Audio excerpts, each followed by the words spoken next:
Assalamualaikum warahmatullahi wabarakatuh. Halo teman-teman semua, balik lagi di sini bareng Faye di Obor 13. Pada episode kali ini saya mendapatkan cerita dari sobat Obor yang bernama Ayu Berliana Puspita. Pada episode kali ini dia ini menceritakan pengalamannya ketika mendaki Gunung Cikuray yang berada di Garut. Nah, bagi teman-teman yang memiliki kisah-kisah seru, seram dan menegangkan, boleh dikirim juga ke obor13.official@gmail.com. Cerita dari teman-teman jangan di-keep aja, ayo kirim ke sini. Mari merinding bareng, semoga dari kisah-kisah yang teman kirimkan ke sini bisa kita ambil hikmah dan pelajarannya untuk kita ke depannya lebih baik lagi. Oke, tak perlu lama-lama lagi, berikut kisah dari Ayu Berliana Puspita.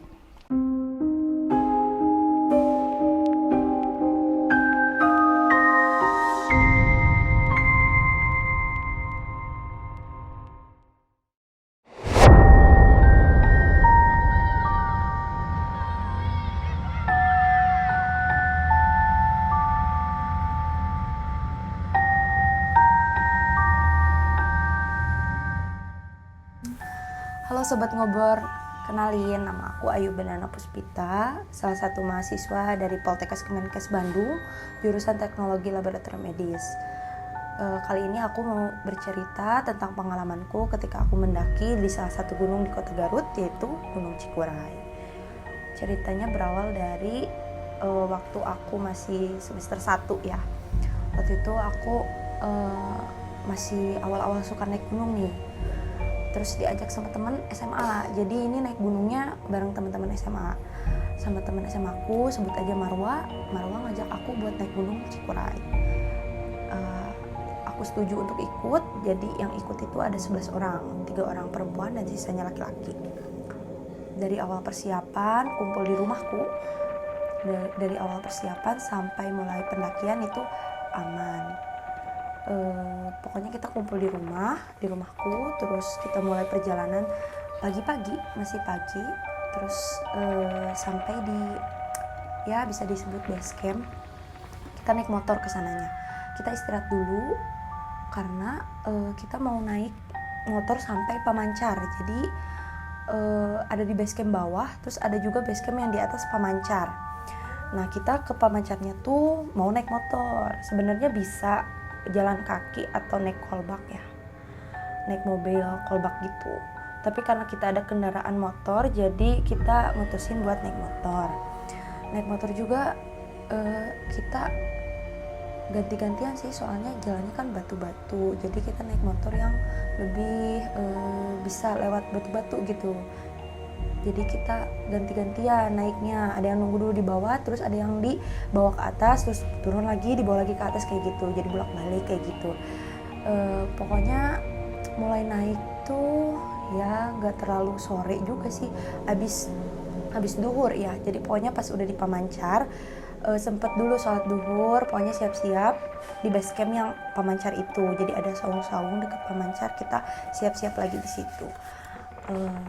Setelah sampai di base camp yang Pamancar itu udah siap-siap, kita mulai jalan trekking sampai pos 1 aman, sampai pos 2, pos 3.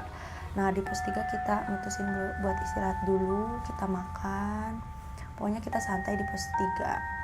Terus kita naik lagi dari pos 3 itu sore. Pokoknya sekitar ya udah mau maghrib lah ya. Sore pokoknya. Terus kita naik ke atas. Dari pos 3 sampai pos 4 itu emang udah mulai gelap ya. Sampai kita juga ketemu sama Bagas disebutnya, atau panjangannya tuh Bagong Ganas gitu. Nah, pokoknya kita ketemu juga sama Bagas di jalan itu tengah malam. Jadi di antara pos 3 pos 4 itu pas lagi nge-trek, kita kan ada istirahat tuh, duduk dulu. Tiba-tiba ada Bagas tuh nyundul si tas temen aku ya. Terus akhirnya kita kocar-kacir naik pohon. Terus tapi ya akhirnya ada temenku yang lempar sampah ke bawah. Jadi si Bagasnya ngikutin ke bawah. Jadi kita bisa langsung buru-buru jalan lagi. Soalnya kan nggak kelihatannya itu malam kan. Jadi pas ada Bagas tuh cuma ketahuannya gara-gara nyundul-nyundul doang gitu. Nah udah gitu kita lanjut lagi perjalanan ke atas. Sampailah di pos 6, pos 4, pos 5, pos 6. Di pos 6 kita emang udah capek banget, apalagi yang perempuannya, yang 3 perempuan itu udah pada capek banget. Pokoknya pas nyampe di yang pos 6 itu langsung kita kayak duduk rebahan, sampai orang yang di sana yang udah pada masak tenda, sini teh, kesini dulu teh, istirahat dulu katanya gitu. Tapi kita juga dibantu kayak dikasih teh gitu, enaknya alhamdulillah ya, banyak yang bantuin. Terus abis itu langsung bikin tenda, udah biasa aman, bikin tenda, makan, ngobrol-ngobrol, sampai akhirnya pada tidur.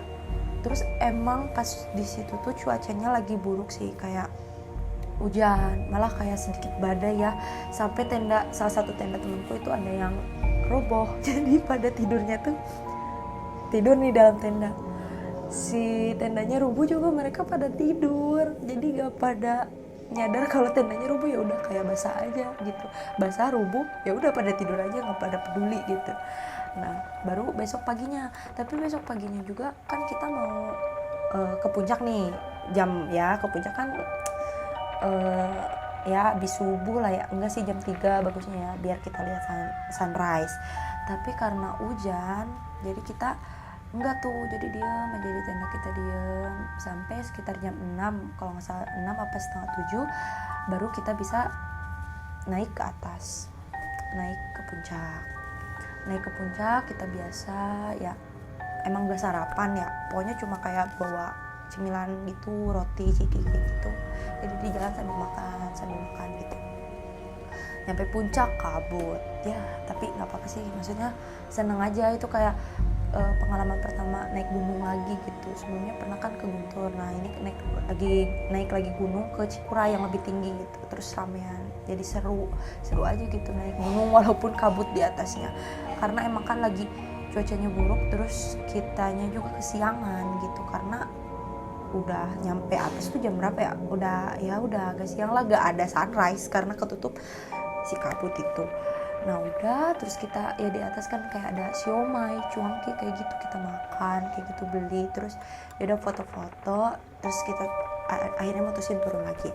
Udah turun sampai di pos 6, alhamdulillah nggak ada yang kenapa-napa, cuman kita kan kayak belum makan nih pagi-pagi nih, pas naik ke atas belum makan, kita kayak makan aja. Nah jeleknya tim kita tuh emang orang-orangnya tuh belum yang kayak persiapan ke gunungnya tuh bagus gitu, cuman ya ala kadarnya anak kuliahan yang baru pengen naik gunung gitu, jadi bawa makan juga cuma mie, roti, ciki kayak gitu-gitu doang, kan nggak boleh ya, harusnya sebisa mungkin kita makan nasi juga, masak gitu ya, ini enggak, jadi kita mikir yang instan aja gitu, masak mie. Nah semua makan walaupun itu hujan lagi tuh, pas kita lagi masak makan tuh hujan lagi, sambil beresin tenda juga hujan lagi. Tapi ada nih cewek kan bertiga, aku, terus ada Yaya namanya, ada sama Nana itu saudaranya Yaya. Jadi Nana tuh bukan temen SMA aku, tapi Nana tuh saudaranya Yaya, diajak sama Yaya untuk ikut ke Gunung Cipai. Nah si Nana ini dia susah makan, gak mau makan, pokoknya kayak ya nggak mau lah, pokoknya nggak mau makan, nggak ada yang masuk gitu ke badannya tuh, ke tubuhnya tuh. Roti juga dia katanya enak katanya gitu, terus kayak karena telat makan gitu jadi nggak mau makan, terus perutnya sakit gitu, perutnya tuh sakit. Nah terus di situ ya jeleknya kita juga kayak maksain aja pengen turun ke bawah. Nah temanku Marwa itu udah bilang kayak jangan terlalu siang kalau turun, soalnya takut kemalaman. Itu tuh udah mau jam 2 kita baru mau turun, keadaan hujan, jalanan licin, tapi kayak maksain aja turun walaupun ada yang sakit juga, padahal kan harusnya mikir lagi ya gimana gitu baiknya. Nah kita turun nih. Nah di sini nih cerita mulai ya sedikit seram, sedikit horor di sini.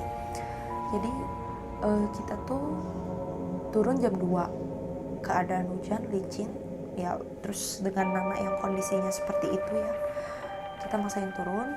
Dan si Nana tuh baru jalan dikit tuh udah megangin perut terus, nggak bisa buat jalan ngelangkah lagi tuh nggak bisa. Akhirnya di tengah jalan di trek itu, tapi baru masih deket sih, ini kayak pos 6 tuh atasnya kita agak bawahnya dikit aja. Terus si Nana tuh sakit kan, terus dia ya udah duduk nih. Jadi Nana ini trek di tengah-tengah, Nana di sebelah kiri sama temen-temenku yang cowok, aku di sebelah kanan sama Yaya, terus ada Sandi, Azmi sama Revan. Di situ kita ngumpul. Yang sebelah sana tuh, yang sebelah kiri tuh kayak ribut ngurusin Nana gitu, kayak gimana nih gitu kan, kayak harus ngobatin Nana, harus gimana gitu. Nah sedangkan yang sebelah kanannya tuh ya aku sama yang lain tuh malah kayak yang bingung gitu, malah kayak ngobrol gimana ya turun, gimana, kayak nggak peduli, kayak apa sih, nggak mikirin temennya gitu. Terus Marwah nih bilang ada yang turun ke bawah nih, harus ada yang turun ke bawah, manggil ya volunteer petugasnya gitu, manggil petugasnya bilang kalau ada yang sakit, kalau di atas ada yang sakit. Terus Azmi nih temen aku langsung bilang yuk ke bawah yuk sama aku, bilang ke aku ya, jadi yuk ke bawah yuk sama aku, nanti berarti yang di sini sisanya kita berdua ke bawah. Terus dengan bodohnya aku ngeiyain, padahal di situ kan yang sakit perempuan, sedangkan perempuan cuma ada 3. Tapi aku tuh kayak gelap aja tuh pikiran tuh, kayak iya aja, nggak mikir ada yang sakit tuh. Padahal yang sakit tuh yang dari tadi tuh yang ngurusnya cowok gitu, sedangkan yang cewek malah pada diem ngobrol di sebelah kanannya gitu. Akhirnya untung diingetin sama si Marwah, kayak jangan si Ayu yang turun, cowok lagi yang turun, berdua aja cowok yang turun, katanya gitu. Jadi akhirnya Azmi sama Iki yang turun ke bawah buat minta ngabarin yang di bawah kalau ada yang sakit gitu. Udah mereka turun, kita naik lagi ke atas. Juga susah banget, soalnya kan jalanan licin, anak kondisinya udah nggak bisa jalan, mau digendong di punggung juga temanku nggak ada yang bisa sekuat kayak petugas volunteer gunung gitu, nggak ada, karena jalanannya juga licin kan sama hujan. Terus akhirnya pokoknya kita usahain bareng-bareng dikit-dikit ke atas. Nah ada pokoknya ada kayak cowok-cowok tuh, ada yang dari atas tim lain, pokoknya ya tim lain ada yang mau turun nih. Dia sampai baik banget sih nawarin kayak, sini carrier-nya aku bawain 1 katanya. Jadi temenku ada yang cowok carrier-nya udah dibawain karena temenku mau gendong si Nana ya. Udah tuh pokoknya kita ke atas lagi, untungnya masih ada tenda yang berdiri. Langsung si orang yang di tenda itu juga kayak ini di sini aja katanya gitu, di sini aja diungsiin gitu ya. Nana tuh masuk tenda situ, terus aku sama Yaya kita pada jaga Nana di situ. Terus di situ pokoknya masih hujan, terus kondisi Nana juga masih makin buruk sih, kayak Nana tuh kayak hilang sadar lah gitu, matanya lihat ke atas, terus dipanggil udah nggak bisa. Mungkin emang pertamanya sih sakit karena belum makan, terus mungkin kedinginan juga, sama mungkin nggak tahu ya faktor lain. Habis itu Nana sampai didoa-doain sama kita ya, sampai istighfar kayak gitu, tapi tetap kayak nggak respon. Nah nggak lama dari situ kayak Nana udah mulai bisa respon, kita kasih minum, kita kasih tolak angin kayak gitu, obat ya. Nana minta kayak pengen pipis kayak gitu juga, sama yang lain nggak dibolehin keluar ya, kayak udah di tenda aja gitu, pipisnya di tenda aja kayak gitu, karena takutnya kalau keluar lagi kurang sadar kayak gitu, takutnya kemana gitu. Nah akhirnya pas aku keluar kan, aku nanya ya kayak ke Marwah, wah gimana ini kita pulang gitu kan, ini udah jam 5 katanya gitu, gimana kayaknya nginep lagi deh gitu. Kan gak mau ya ngomong nginep lagi ya, karena makanan aja udah gak ada, minum aja tinggal sedikit lagi, gimana mau nginep gitu, mana tenda udah basah, terus masih hujan, itu gak mau, pokoknya pengen pulang ya. Akhirnya udah bentar lagi nunggu petugas datang katanya gitu. Terus untungnya nggak lama dari situ petugas datang. Terus jadi gini, posisi tendanya tuh di bawah, nah dia ada di atasnya tuh ada kayak pelang pos 6 nya kan. Nah itu si petugas volunteernya tuh di atasnya, jadi si Nana masih agak bawahnya ya, harus naik lagi gitu kalau misalnya mau nyamperin si petugasnya tuh. Petugasnya datang, terus mana yang sakit katanya gitu, suruh naik ke atas katanya gitu. Bisa, ternyata dia naik sendiri. Pasnya ini naik ke atas katanya gitu. Dengan gampangnya Nana naik jalan sendiri gitu. Naik terus kayak ya dikasih tahu kalau kamu susah makan jangan mau ke gunung pokoknya nyusahin yang lain katanya gitu ya, dikasih nasihat lah.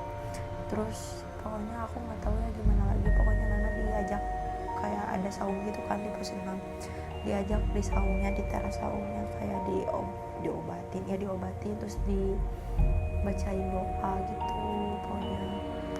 Terus kayak si petugasnya kan ada beberapa ya, ada 2 apa 3 lah, kayak yang lain mencar gitu kayak ke sebelah sana tapi nggak tahu ya mereka tuh ngapain gitu. Pokoknya yang aku lihat kayak Nana tuh diobatin sama didoain kayak gitu. Terus akhirnya kita turun, Nana digendong sama volunteer, sama ganti-gantian sama temenku ada, pokoknya jadi ada yang ngikutin volunteer 1 orang sama ya petugas yang gendong Nana. Pokoknya jadi petugas sama temanku 1, Nana udah duluan tuh, jalannya lebih cepet di depan.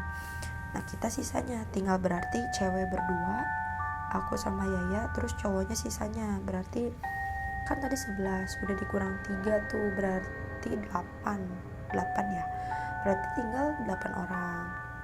Karena yang 2 pertama yang 2 pertama kan manggil petugas, terus 2 orang kedua itu Nana sama temanku yang jalannya duluan sama petugas, jadi dikurang 4 kan, jadi 11 dikurang 4 11 kurang 4 7 orang. Nah 7 orang, 2 orangnya cewek, sisanya cowok. Nah di sini nih makin horor. Jadi pokoknya dari pos 6, pos 5 aku lupa ya, pokoknya di pos ya pos 6, pos 5, pos 4, pos 3 aman alhamdulillah. Cuman emang gelap, sama kita juga penerangan cuma dari HP karena itu kan kurang persiapan, kayak nggak bawa headlamp kayak gitu, senter nggak bawa, jadi cuma senter HP doang. Udah tuh jalan biasa aman. Cuman yang kurangnya tuh kita kurang air tuh tinggal sebotol lagi buat 7 orang bareng-bareng.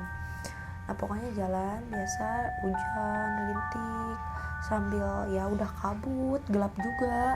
Nah pas lewat di pos 3 aman alhamdulillah.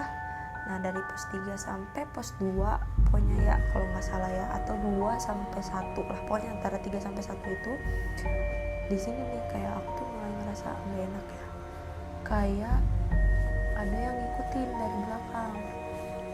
Jadi kan jalan itu tuh satu jalan ya, jalan satu jalan setapak gitu kan di gunung tuh, kayak pinggir kayak gunungnya gitu, kayak tembok gunungnya, pinggir sebelahnya kayak jurang gitu ya, ke bawah gitu jurang. Itu lagi jalan ya, posisinya depan si Repan, aku, Sandi, Yaya, terus ke belakang sisanya cowok-cowok ya.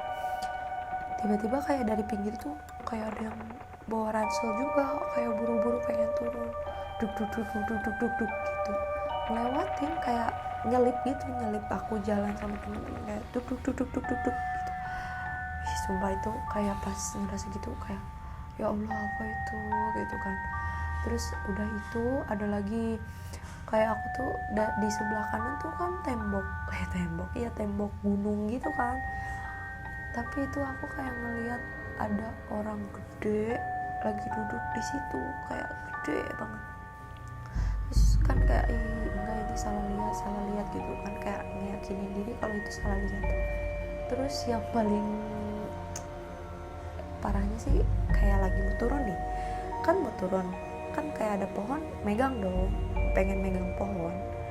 Pas mau megang pohon ternyata nggak ada pohonnya, kayak padahal udah kayak gimana sih, jelas itu ngeliat pohon.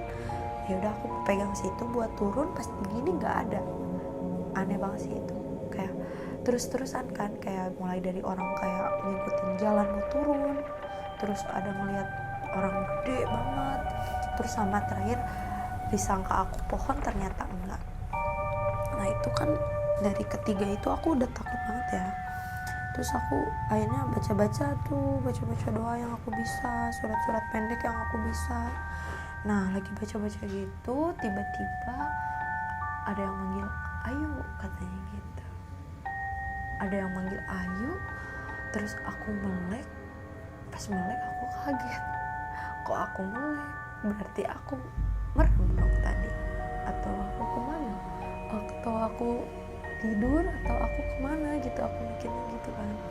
Jadi pas habis baca doa, ternyata itu aku nggak sadar, kayak gelap aja gitu, tiba-tiba ada yang manggil Ayu gitu. Terus pas kaget ada yang manggil Ayu, buka mata, otomatis kaget dong, kayak ini aku tadi tidur atau kemana, atau merem atau apa gitu. Tapi itu posisinya pas ada yang manggil Ayu, aku melek itu, aku posisinya masih jalan, masih di urutan jalan yang bareng temen aku itu.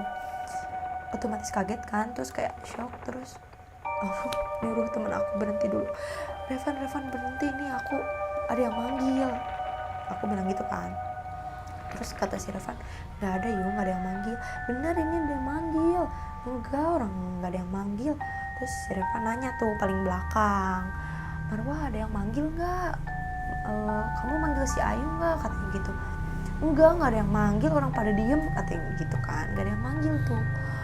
Terus di situ udah langsung mewek, kayak nangis, nggak tahu mau gimana. Soalnya kayak denger jelas kayak Ayu gitu kan. Terus kayak takut juga kan, udah malam hujan, penerangan dikit. Tapi aku di situ kayak nangis, terus ya udah jalan lagi karena nggak mau nyusahin yang lain gitu. Soalnya yang Nana udah sakit, masa ada lagi yang harus dibantu gitu. Udah jadi maksain sambil nangis aku jalan lagi. Terus kayak itu sumpah sih kayak perjuangan banget buat turun ke bawah, soalnya kayak ngerasa jauh banget. Pokoknya kita alhamdulillah sampai di pos 1 jam 10 kalau nggak salah ya, jam 10. Pokoknya kan kita dari jam 5an sampai turun jam 10 malam, 5 jam berarti. Udah gitu di pos 1 tuh nggak boleh disuruh pulang, kayak disuruh nginep aja dulu gitu. Jadi kita pada nginep di situ, baru besoknya pulang. Tapi nggak ada kejadian apa-apa lagi, alhamdulillah. Cuman dari situ pas aku pulang ke rumah, terus pas malam-malamnya tidur, nah di sini lagi nih yang bikin ya merinding. Jadi kan tidur ya, malam nih tidur nih, terus kayak mimpi, tiba-tiba mimpi lagi jalan mau turun gunung lagi jalan. Terus ada yang gede itu di belakang ngikutin, yang jadi lagi jalan nih sendiri, tapi di mimpi itu sendiri lagi turun gunung Cikuray sendiri. Di belakang ada yang gede banget, rambutnya gimbal, terus pokoknya kayak cowok gitulah, cowok gede tapi badannya gendut gede gitu. Terus ada suara cowok yang manggil Ayu pas di Cikuray. Tiba-tiba ngomong ini pakai bahasa Sunda ya, ngomongnya, oh maneh nunuturkan si Ayu teh, gitu ya ngomongnya. Nah artinya tuh, oh kamu yang ngikutin Ayu tuh, gitu. Terus kan di mimpi tuh kayak, oh jadi semalam tuh ada yang ngikutin Ayu. Terus suara yang manggil Ayu tuh yang buat nyadarin Ayu berarti gitu. Aku kayak ngambil kesimpulan tuh kayak gitu, karena pas di mimpi tuh yang manggil, maksudnya suara yang bilang, oh kamu nih yang ngikutin Ayu, itu suara cowok yang sama yang aku dengar pas di gunung lagi turun, ada yang teriak Ayu itu. Pokoknya suaranya sama, cowok kan kayak Ayu gitu. Terus pas di mimpi juga suaranya, oh kamu nih yang ngikutin Ayu tuh. Terus kayak pas bangun kayak mikir kayak bener ada yang ngikutin gitu kan. Ini mimpi apa sih maksudnya gitu, apa ini emang jawaban kalau aku tuh ada yang ngikutin dan waktu itu tuh emang aku nggak tahu kemana ya, nggak tahu di bawah, nggak tahu, emang nggak sadar, nggak tahu. Dan si orang yang cowok ini emang nyadarin aku gitu, pas manggil Ayu nyadarin aku, sama yang pas di mimpi itu kayak ngasih jawaban ke aku gitu, kalau kenapa aku waktu di gunung kayak gitu, ada kejadian ada yang manggil Ayu gitu kan, kayak waktu turun gunung terus ada yang manggil Ayu tuh kan kayak bertanya-tanya itu apa gitu, itu maksudnya apa gitu, manggil Ayu tuh apa, halusinasi kah atau apa. Cuman kayak pas di mimpi itu kayak terjawab gitu, mungkin emang orang itu, maksudnya sosok itu nolongin aku gitu, yang kayak manggil namaku itu. Nah ya itu cerita aku pas di Gunung Cikuray, pas pertama kali aku ke Gunung Cikuray. Jadi emang ya gunungnya masih ini sih, masih apa ya, asri lah ya, masih full hutan, bener-bener gunung gitu. Kayak beda kan, di Garut juga ada Gunung Papandayan, cuman Gunung Papandayan tuh udah lebih kayak wisata ya. Nah kalau ini tuh udah masih hutan, pokoknya masih asri gunung. Nah habis itu ada kejadian lagi. Jadi itu cerita Gunung Cikuray yang pertama, cerita Gunung Cikuray yang kedua. Nah baru-baru ini pas aku ke gunung lagi sama teman-teman kuliah ini, jadi kayak ke-trigger terus. Oh sebelumnya nih, jadi pas udah mimpi itu aku tuh nanya sama temen aku, adiknya tuh katanya bisa ya, dalam tanda kutip bisa hal-hal seperti itu. Aku nanya kan kayak gini-gini diceritain, terus kata dia iya sebenarnya itu ada yang ngikutin kamu katanya gitu, tapi nggak ngikutin sampai rumah kok, cuman pas di gunung aja, soalnya kamu sompral. Tapi aku kan langsung bantah ya, kayak aku nggak sompral kok gitu, aku biasa nggak ngomong yang gimana-gimana gitu. Tapi kata dia, enggak, kamu sompral, dalam hati kamu mikirin apa, kamu ngomong apa dalam hati. Ya pas dipikir-pikir lagi ternyata emang aku sompral, kayak dalam hati tuh kayak nantangin sih, kayak pas nyampe sana, maksudnya pas mulai trekking tuh udah ngomong, di sini ada apa ya, di sini ada apa ya, di sini yang adanya kayak gimana ya, kayak gitu-gitu loh. Itu kan sama juga sompral dalam hati tuh, walaupun dalam hati ya nggak diucapin. Nah waktu aku udah sompral gitu, kayak katanya tuh pas aku istirahat megang pohon, nah sosoknya tuh dari pohon itu katanya kayak, ini anak ini sombong nih, nantangin katanya gitu. Terus aku katanya ditandain di pundak gitu, kayak ditandain ini anak penantangin, nih anaknya sompral katanya gitu. Terus emang abis pulang dari Cikuray itu emang ya pasti sih sakit badan ya, cuman yang di pundak itu emang ya beberapa hari sakitnya, tapi alhamdulillah sekarang enggak. Nah tadi lanjut yang ke Cikuray yang pas kedua, karena hal itu, karena aku merasa waktu sebelumnya aku sompral, pas yang aku kedua tuh kayak aku tiap jalan tuh punten kayak misi kayak gitu, permisi gitu kan, tiap jalan, tiap megang pohon apa, aku kayak punten kayak gitu ya, takut sih sebenarnya, kayak trauma. Nah aku tuh nih pas lagi di trek, emang kan kita berangkat dari subuh banget, ini belum ada matahari.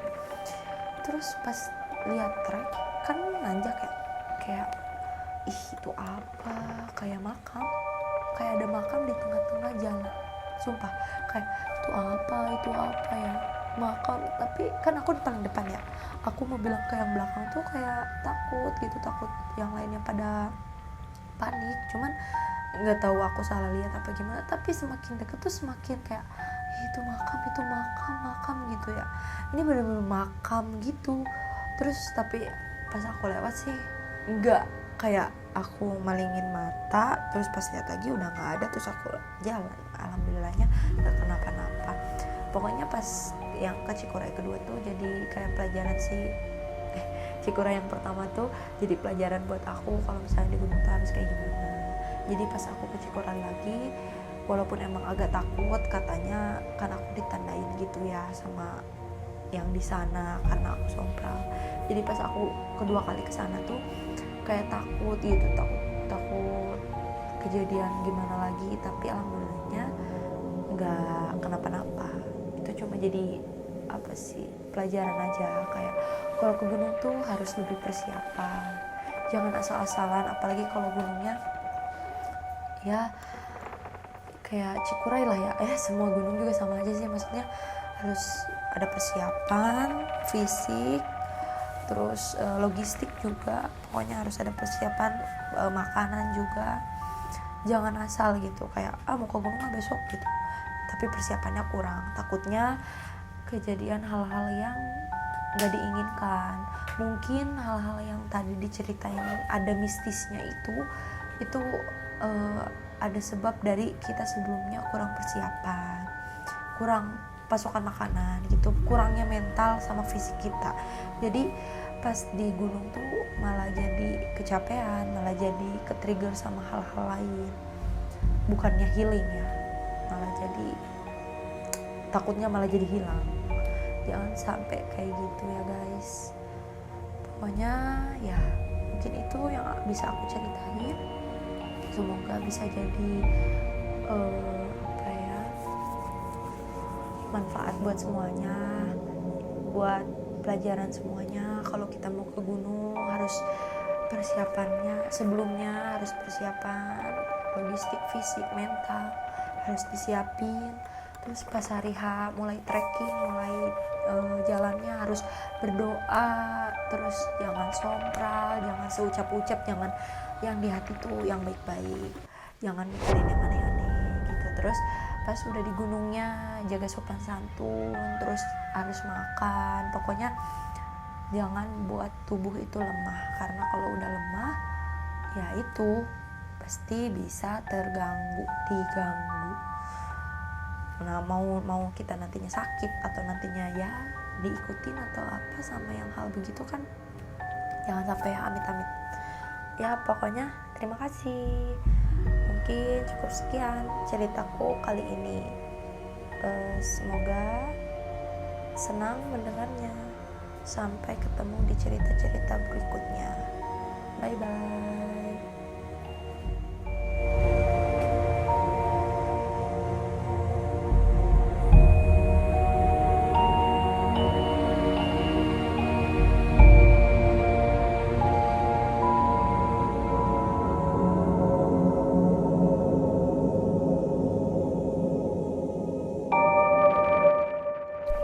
Oke, seperti itu kisah yang dikirimkan Ayu Berliana Puspita. Bagi teman-teman yang ingin bertanya-tanya mengenai kisah tadi, boleh langsung tanyain aja langsung ke Instagramnya Ayu, ada di @aybrln atau Alpha Yankee Bravo Romeo India November. Nah, di situ kalian bebas nanya-nanya ke Ayu seputar cerita yang tadi Ayu kirimkan ke Obor 13. Semoga bisa mengisi asupan dosis horor kalian semua. Oke, untuk episode kali ini saya cukupkan sampai sini. Jangan lupa saya selalu ingatkan pada teman-teman yang memiliki kisah-kisah seru boleh dikirimkan ke obor13.official@gmail.com. Saya tunggu kiriman kisah-kisah menariknya dari teman-teman semua. Oke, mungkin itu saja untuk episode kali ini. Saya cukupkan di sini. Wassalamualaikum warahmatullahi wabarakatuh. Dadah.